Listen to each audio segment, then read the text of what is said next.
আমারি কণ্ঠে তুমি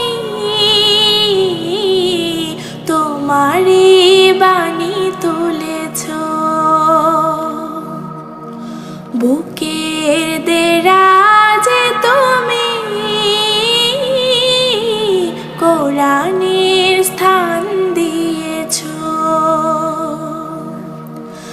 এত ভালোবাসো কেন মালিক আমায়, কি করে শুকর তার করি আদায়। এত ভালোবাসো কেন মালিক আমায়, এত ভালোবাসো কেন মালিক আমায়। পৃথিবীর দিকে দিকে যদি দে কণ্ঠ আমার নামে তোমার গীতে, পৃথিবী